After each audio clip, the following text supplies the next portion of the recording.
Hello, listening friends. नमस्कार श्रोता मित्रों, It's a delight for us to know that you have tuned in, हम ये जानकर खुश हैं कि आप इस कार्यक्रम को सुन रहे हैं and we look forward to hearing from you. और हमें आपसे सुनने की प्रतीक्षा है। Today we'll begin a series of messages entitled The Portrait of a Hero. आज हम एक नायक की चित्रकला नामक संदेश श्रृंखला प्रारंभ करने जा रहे हैं। It appears that we live in an age without great heroes. ऐसा लगता है कि हम एक ऐसे समय में जी रहे हैं जहां महान नायकों की कमी है। Today, many young people have enshrined movie stars and singers as their heroes. आज बहुत सारे जवान लोगों के नायक फिल्मी कलाकार और गायक हैं।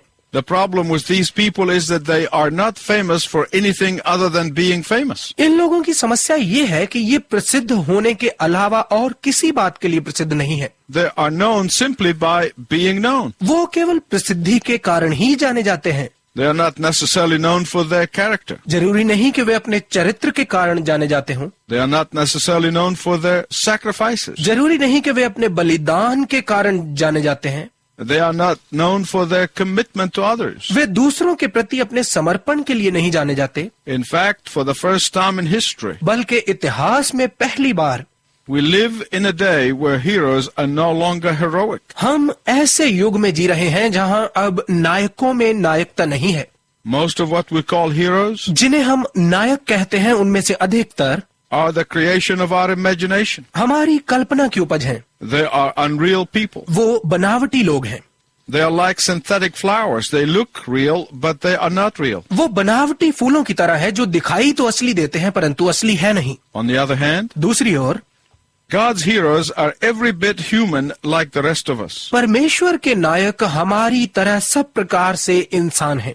A wise man once said, एक ज्ञानी व्यक्ति ने एक बार कहा, Today, being a hero is about the shortest lived profession on earth. आज नायक बनना धरती पर सबसे कम समय का पेशा है। Even the worship of dead heroes is now commonplace. यहाँ तक कि मृत नायकों की भक्ति भी आम बात है। Yet God wants every father and every mother to be God's hero to their children. तो भी परमेश्वर चाहता है कि हर पिता और हर माता अपने बच्चों के लिए परमेश्वर के नायक बने। God wants every teacher to be a hero to their students. परमेश्वर चाहता है कि हर शिक्षक अपने विद्यार्थियों के लिए नायक बने। God wants every Christian business leader to be God's hero in business. परमेश्वर चाहता है कि हर व्यवसायी मसीही अगुआ व्यवसाय में परमेश्वर के लिए नायक बने। God wants every Christian, whatever service you may be in, to be God's hero in his work. परमेश्वर चाहता है कि हर मसीही चाहे आप कोई भी कार्य कर रहे हैं अपने काम में परमेश्वर के नायक बने। In short, God wants every believer, young or old, to be a hero for God. कम शब्दों में कहें तो परमेश्वर चाहता है कि प्रत्येक विश्वासी चाहे वो बूढ़ा हो या जवान हो परमेश्वर के लिए एक नायक बने। A dear friend of mine told me a few years ago, मेरे एक प्रिय मित्र ने कुछ वर्ष पहले मुझे बताया, if fathers want to be heroes to their children, they have to commit to 3 things. यदि पिता अपने बच्चों के लिए नायक बनना चाहते हैं तो उन्हें 3 काम करने होंगे। First, पहला, humility, Namrata, giving God credit for their accomplishments. अपनी प्राप्तियों का श्रेय परमेश्वर को देना। Second, दूसरा, loving their wives. अपनी पत्नियों से प्रेम करना। Thirdly, तीसरा, giving time and attention to their children. अपने बच्चों की सुनना और उनके साथ समय बिताना। The one thing you see as we look through the life of Moses मूसा के जीवन को देखते हुए एक बात जो आप देखते हैं is that he was not perfect. वो ये है कि वो सिद्ध नहीं था। We will see him fall and stumble. हम उसे लड़खड़ाते और गिरता हुआ देखेंगे। We will see him try to get it on his own strength and fail. हम उसे अपने बल से कोशिश करते और असफल होते हुए देखेंगे। We will see God stripping him of himself. हम परमेश्वर को उसे उसी से अलग करता हुआ देखेंगे। But we will also see God building him up. परंतु हम परमेश्वर को उसे निर्मित करते हुए भी देखेंगे। We will see him learning to walk in the power of God and not his own power. हम उसे उसकी अपनी शक्ति छोड़कर परमेश्वर की सामर्थ्य में चलना सीखते हुए देखेंगे। We will see him accomplish the impossible. हम उसे असंभव कार्य को पूरा करते हुए देखेंगे। But most of all, we will see him frustrated and impatient. परंतु सबसे बढ़कर हम उसे निराश और उतावला देखेंगे। and even wishing he wasn't God's hero. और यहाँ तक कि काश वो परमेश्वर के लिए नायक ना बनता। In other words, we will see a man in every sense of the word, दूसरे शब्दों में हम एक मनुष्य को वचन की हर दृष्टि से देखेंगे। a man with human weaknesses, totally trusting in God's strength. एक व्यक्ति मानवीय कमजोरियों के साथ पूर्ण रूप से परमेश्वर की सामर्थ्य पर भरोसा रखे हुए। And my listening friends, this is the formula for becoming God's hero. और मेरे श्रोता मित्रों, यही है परमेश्वर के लिए नायक बनने का नुस्खा। Someone said about this heroic man, Moses, इस नायक व्यक्ति मूसा के विषय में किसी ने कहा है that if it was Moses versus Pharaoh, then you would have to feel sorry for Moses. कि यदि ये मूसा और फिरौन के बीच में था तो आपको मूसा के लिए दुख होगा, But because it was God versus Pharaoh, then you would have to pity Pharaoh. परंतु क्योंकि ये परमेश्वर और फिरौन के बीच में था तो आपको फिरौन पर तरस आएगा। Heroes are heroes because they inspire others to do better. नायक इसलिए नायक होते हैं क्योंकि वो दूसरों को अच्छा करने के लिए प्रेरित करते हैं। So to be a hero for God, you don't have to attract a lot of attention. तो परमेश्वर के नायक बनने के लिए आपको लोगों का ध्यान अपनी ओर आकर्षित करने की आवश्यकता नहीं है। You don't have to be wealthy or important. जरूरी नहीं है कि आप धनी और बहुत खास व्यक्ति हों। All you need to do is inspire someone. आपको केवल किसी की प्रेरणा बनने की आवश्यकता है। If you inspire one person, you are a hero for God. यदि आप किसी एक व्यक्ति के लिए प्रेरणा बन पाए तो आप परमेश्वर के लिए नायक हैं। My listening friend, listen carefully to what I'm going to tell you. मेरे श्रोता मित्र, जो मैं आपको बताने जा रहा हूँ उसे कृपया बहुत ध्यानपूर्वक सुनिए। It is not the critic who counts, एक आलोचक कोई मायने नहीं रखता, not the man who points out how the strong man stumbles. वो व्यक्ति कोई मायने नहीं रखता जो ये इशारा करता है कि कैसे एक सामर्थी व्यक्ति लड़खड़ाता है, Or how the doer of the deeds could have done them better. या ये कि काम करने वाला व्यक्ति कैसे उस काम को और अच्छा कर सकता था। The credit belongs to the man who is actively in the arena. श्रेय उसी व्यक्ति को जाता है जो पूर्ण रीति से अखाड़े में डटा हुआ है, Whose face is marred by sweat and blood. जिसका चेहरा खून और पसीने से तर है। The man who strives valiantly. वो व्यक्ति जो बहादुरी से मुकाबला कर रहा है। Moses was that man. मूसा ऐसा व्यक्ति था And that is why Moses' name is mentioned 700 times in the Bible. और इसीलिए मूसा के नाम का जिक्र बाइबल में 700 बार किया गया है। Before Stephen was stoned to death in the book of Acts, प्रेरितों के काम की पुस्तक में इस्तीफान को पथराव कर मार दिए जाने से पहले he gives a speech. वो एक व्याख्यान देता है। In his speech, he divides Moses' life into 3 segments. अपने इस व्याख्यान में वो मूसा के जीवन को 3 भागों में बांटता है। The first 40 years of Moses' life where he grew up in Pharaoh's palace. मूसा के जीवन के पहले 40 साल का भाग है फिरौन के महल में उसका बड़ा होना, Where he learned something. जहां उसने कुछ सीखा। The second 40 years of Moses' life were spent in the desert. मूसा के जीवन के दूसरे 40 साल रेगिस्तान में बीते And there he learned that he was nothing. और वहां उसने सीखा कि वो कुछ नहीं है। The third 40 years Moses lived in the wilderness. मूसा के जीवन के तीसरे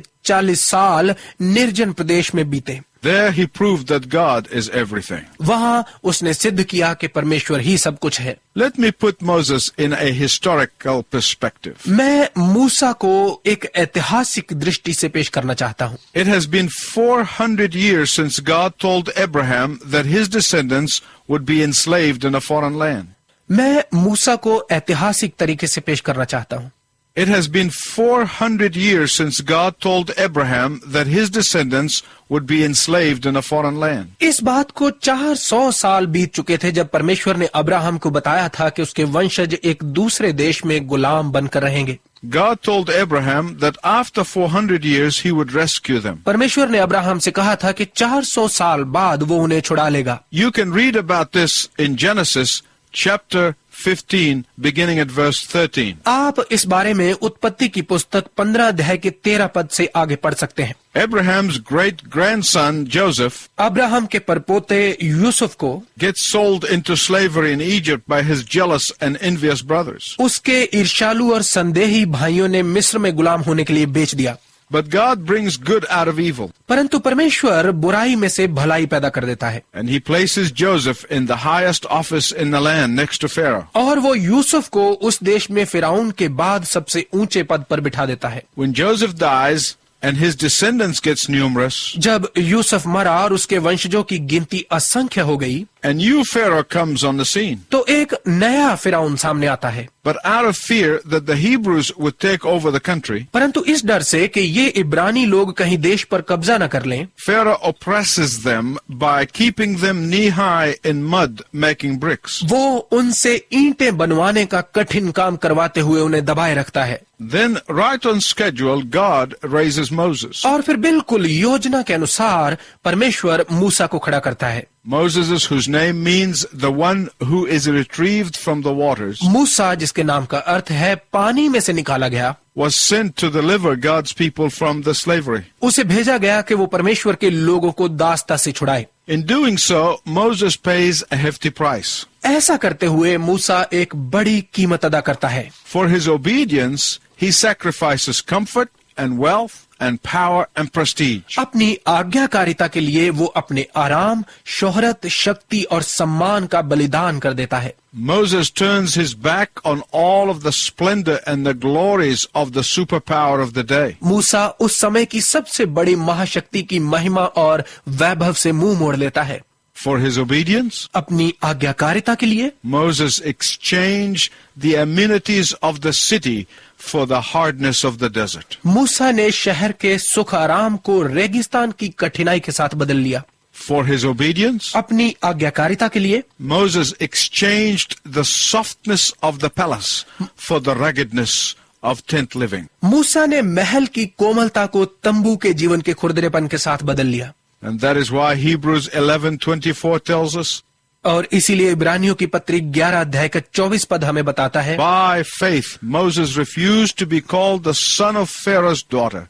विश्वास ही से मूसा ने फिरौन की बेटी का पुत्र कहलवाने से इनकार कर दिया, Choosing instead to share the ill treatment with the people of God than to enjoy the fleeting pleasures of sin. उसने पाप के अल्पकालिक सुख का आनंद उठाने के बजाय परमेश्वर के लोगों के साथ मिलकर बुरा व्यवहार सहना उचित जाना। In fact, there is only one common thing among all those names that are mentioned in the book of Hebrews chapter 11. बल्कि इब्रानियों की पत्री 11 अध्याय में दिए गए सब नामों में केवल एक समानता है। Do you know what it is? आप जानते हैं कि क्या है? It is faith. ये है विश्वास। And that is why many people refer to Hebrews chapter 11 as the Faith Hall of Fame. और इसी कारण बहुत सारे लोग इब्रानियों 11 अध्याय का जिक्र कीर्ति के विश्वास कक्ष के रूप में करते हैं। They were men and women of ordinary or even less ordinary abilities. वो बहुत ही साधारण बल्कि इससे भी कम योग्यताओं वाले स्त्री पुरुष थे।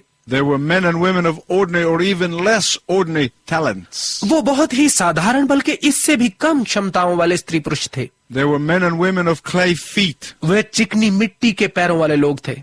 But the one thing they had in common was faith. परंतु एक बात जो उनमें सामान्य थी वो थी विश्वास। Faith in the God of the impossible. असंभव कार्य करने वाले परमेश्वर पर विश्वास। 4 times in Hebrews 11 the Bible tells us that it was faith that made Moses to be the hero for God. इब्रानियों की पत्री 11 अध्याय में 4 बार बाइबल हमें बताती है कि ये विश्वास ही था जिसने मूसा को परमेश्वर का नायक बनाया। Jesus said, यीशु ने कहा, a faith as small as mustard seed can uproot a sycamore tree. राई के दाने जितना विश्वास भी अंजीर के वृक्ष को उखाड़ सकता है। Faith as small as mustard seed can move mountains and cast it into the middle of the sea. राई के दाने जितना विश्वास भी पहाड़ों को उठाकर समंदर में डाल सकता है। My listening friends, please listen carefully to what I'm going to tell you. मेरे श्रोता मित्रों, कृपया बहुत ध्यानपूर्वक सुनिए जो मैं आपको बताने जा रहा हूँ। There are some who erroneously think that faith is wishing for something hard enough until you get it. कुछ ऐसे लोग हैं जो गलती से ये सोचते हैं कि विश्वास का मतलब है तब तक किसी ऐसी कठिन बात की इच्छा करते रहना जब तक आप इसे पा न लें। There are others who think that faith is accomplishing certain results that others cannot accomplish. कई ऐसे हैं जो सोचते हैं कि विश्वास का मतलब है कुछ ऐसे खास परिणाम प्राप्त कर लेना जो दूसरे लोग प्राप्त नहीं कर सकते। That could not be further from the truth. यह बात सत्य से बड़ी नहीं हो सकती। Faith, according to the Word of God, परमेश्वर के वचन के अनुसार विश्वास is the ability for us to get out of the way so that God may work unhindered through us. हमारे लिए रास्ते से हट जाने की योग्यता है ताकि परमेश्वर बिना रुकावट हमारे द्वारा कार्य कर सके। Faith, according to the Word of God, is the ability to be a mere channel through which God can bless His people. परमेश्वर के वचन के अनुसार विश्वास केवल वो जरिया बनना है जिसके द्वारा परमेश्वर अपने लोगों को आशीषित कर सके। John the Baptist expressed the very essence of faith when he said, I must decrease and He must increase. यूहन्ना बपतिस्मादाता ने विश्वास का असल सारांश ये कहते हुए निकाला, अवश्य है कि वो बढ़े और मैं घटूं। Back to Moses. मूसा पर वापस आते हैं। By faith, Moses turned his back on prosperity. विश्वास के द्वारा मूसा ने सुख समृद्धि से मुंह फेर लिया। By faith, Moses renounced his adopted grandfather, the great Pharaoh. विश्वास ही से मूसा ने अपने स्वीकृत नाना महान फिरौन से संबंध तोड़ लिया, who was the most powerful man in the world at that time. जो कि उस वक्त संसार का सबसे शक्तिशाली व्यक्ति था। By faith, Moses chose to identify with the slave nation rather than the ruling class. विश्वास ही से मूसा ने शासक वर्ग के बजाय गुलाम जाति के साथ पहचाने जाना चुना। Moses' faith does not make sense to the world's value. मूसा का विश्वास संसार की मान्यताओं की समझ से बाहर है। Moses could have rationalized where he was to himself by saying, I could do much more for the Israelites by remaining in Pharaoh's court and using my influence there. मूसा जहां पर था वो ये कहते हुए अपने आप को वहां सही ठहरा सकता था कि मैं फिरौन के दरबार में रहकर और वहां अपने प्रभाव का इस्तेमाल कर इसराइलियों के लिए ज्यादा मददगार साबित हो सकता हूं। But for Moses to do that would have been a sin. परंतु ऐसा करना मूसा के लिए पाप होता। The same rationalization is what some believers give for staying in a place of compromise. समझौते के स्थान में रहने के लिए कई विश्वासी यही कारण प्रस्तुत करते हैं। Moses' faith teaches us the real ingredients of biblical faith. मूसा का विश्वास हमें वचन के अनुसार विश्वास के सही तत्व सिखाता है। Do you know what they are? आप जानते हैं कि ये तत्व क्या है? There are 5 in number. ये संख्या में 5 हैं। Number 1, number 1, a sense of helplessness and nothingness. असहाय और शून्यता का एहसास। Second, दूसरा, an absolute assurance of being in God's plan. परमेश्वर की योजना में होने की पूर्ण निश्चितता। Third, तीसरा, being a willing channel. एक स्वइच्छित जरिया होना। Fourth, चौथा, feeding daily upon the promises of God. प्रतिदिन परमेश्वर की प्रतिज्ञाओं पर पलना। Fifth, daring to act when God says act regardless of our feelings. पांचवा, अपनी भावनाओं से अलग होकर वो कार्य करने को तैयार रहना जो परमेश्वर कहे कि ऐसा करो। Let's look at these very closely. आइए इन्हें और गहराई से देखें।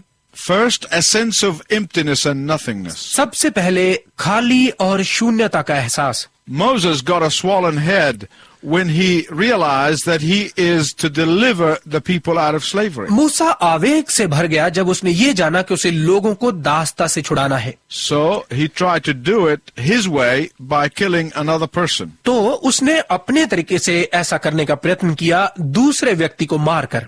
He tried to force God's deliverance, उसने परमेश्वर के छुटकारे को थोपने का प्रयत्न किया, but he ended up in the desert for 40 years. परंतु इसका परिणाम ये निकला कि उसे 40 वर्ष तक रेगिस्तान में रहना पड़ा। And only when he emptied himself of himself, और केवल तब जब उसने खुद को खुद से खाली कर दिया, when he was reduced to nothing, जब वो बिल्कुल शून्य हो गया, God was ready to use him. तब परमेश्वर उसका प्रयोग करने के लिए तैयार था। When Moses heard God's voice in the burning bush, जब मूसा ने जलती हुई झाड़ी में से परमेश्वर की आवाज सुनी, when God revealed his plan, Moses was ready. जब परमेश्वर ने अपनी योजना प्रकट की तो मूसा तैयार था। But this time he was conscious of his own shortcoming. परंतु इस बार वो अपनी कमियों के बारे में जानता था। Which leads me thirdly to becoming a willing channel. ये बात मुझे तीसरे विचार की ओर ले आती है, जो है एक स्वेच्छित जरिया बनना। When you are full of your own plans and your own opinions, जब आप अपनी योजनाओं और अपने विचारों से भरे रहते हैं, God has a hard time getting through to you or getting you to listen to him. तो परमेश्वर के लिए आप तक पहुंचना या आपसे बात करना कठिन हो जाता है। Once you lay your plans aside, he will reveal his plan to you. एक बार जब आप अपनी योजनाओं को एक ओर रख देंगे तो वो अपनी योजना आप पर प्रकट करेगा। Only then will you become a channel for his plan. केवल तभी आप उसकी योजनाओं का जरिया बनेंगे। And the fourth thing is this. और चौथी बात ये है, Moses fed daily on the promises of God. मूसा प्रतिदिन परमेश्वर की प्रतिज्ञाओं से अपना भरण पोषण करता था। He was pleading those promises in prayer. वो प्रार्थना में उन प्रतिज्ञाओं के लिए निवेदन करता था। He trusted these promises with all of his heart. उसे पूर्ण हृदय से इन प्रतिज्ञाओं पर विश्वास था। These promises gave him the courage to leave behind the comfort of the familiar. इन प्रतिज्ञाओं ने उसे घनिष्ठता के सुख आराम को पीछे छोड़ And to face the danger of the new and the unknown. नए और अनजान रास्ते के खतरे का सामना करने का साहस दिया।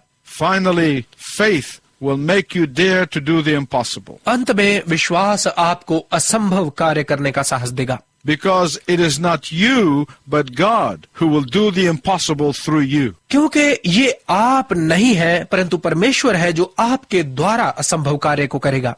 If you are ready to become a person of faith. यदि आप विश्वास का व्यक्ति बनने के लिए तैयार हैं, And you can begin today by saying, God, I desire to be a person of faith. तो ये आप आज ही ये कहते हुए प्रारंभ कर सकते हैं, परमेश्वर मेरी इच्छा है कि मैं विश्वास का मनुष्य बन जाऊं। Until next time, I wish you God's richest blessing. अगले समय तक मैं आपके लिए परमेश्वर की उत्तम आशीष की कामना करता हूं।